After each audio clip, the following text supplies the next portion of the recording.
इस कहानी की शुरुआत पति पत्नी राहुल त्रिपाठी और निकिता त्रिपाठी से होती है। दोनों राजस्थान के भीलवाड़ा में रहते थे। उन दोनों के 2 बच्चे थे, एक 17 साल की लड़की रितिका और 18 साल का लड़का मोहन। राहुल की पत्नी को पूरे शरीर में बहुत तेज दर्द रहता था। करीब 1 साल से वे इलाज करा रहे थे, पर कोई भी डॉक्टर यह नहीं बता पा रहा था कि ऐसा क्यों हो रहा है और ये ठीक कैसे होगा। अब वह दर्द भी बहुत तेज हो गया था और बढ़ गया था। राहुल के एक दोस्त मोहन ने कहा कि तुम मेरे गाँव अनूप शहर चले जाओ, वहाँ एक बहुत अच्छी डॉक्टर है जो शायद तुम्हारी मदद कर सके। दोनों पति पत्नी बच्चों को साथ लेकर रात को ट्रेन पकड़कर अगली सुबह अनूप शहर पहुंच जाते हैं। वहां एक घर में ठहरते हैं। अब भी करीब 1 महीने इलाज कराने के बाद भी कोई फर्क नजर नहीं आता, बल्कि दर्द और बढ़ जाता है। तब राहुल को लगा कि शायद किसी की बुरी नजर लग गई है उसकी पत्नी को। काफी सोच विचार के बाद वह एक रात तारा नाम की तांत्रिक को बुलाता है और वह तंत्र विद्या से एक लॉकेट बनाती है जिसमें ऐसे मंत्र बंधे हैं जिससे कोई भी बुरी शक्ति उस लॉकेट को पहनने वाले या वाली को परेशान नहीं कर सकती है। लेकिन उसे पहनने के बाद भी कोई फर्क नजर नहीं आता, बल्कि निकिता की तबीयत और बिगड़ जाती है और शरीर का दर्द बढ़ जाता है। और उस रात के बाद एक और रहस्यमयी परंतु बहुत दुखद घटना शुरू हो जाती है। उस रात के बाद उस गांव में कोई भी बच्चा पैदा होते ही मर जा रहा था।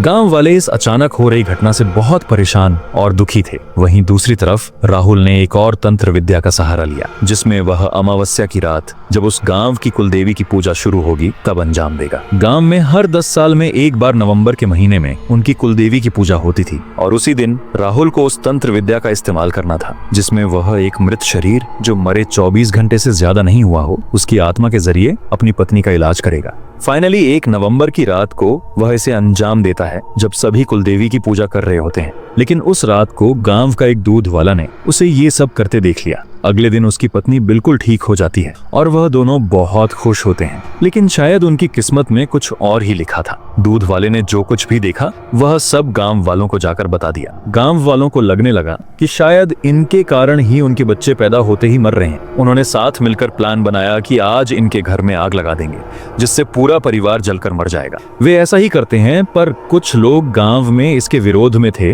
लेकिन कम संख्या होने के कारण कुछ नहीं कर सके। गांव वाले आधी रात को पूरे घर में तेल छिड़ककर आग लगा देते हैं। आग की लपटें देखकर दोनों पति पत्नी गेट पर आकर जोर जोर से चिल्लाने लगते हैं, बचाओ, कोई तो बचाओ।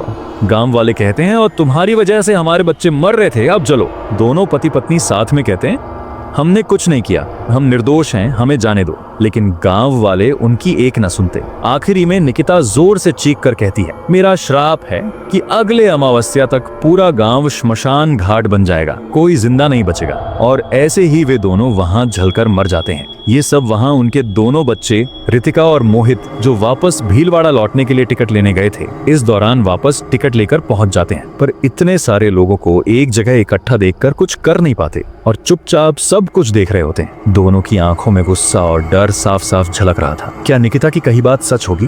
क्या उनके बच्चे उनकी जान का बदला लेंगे?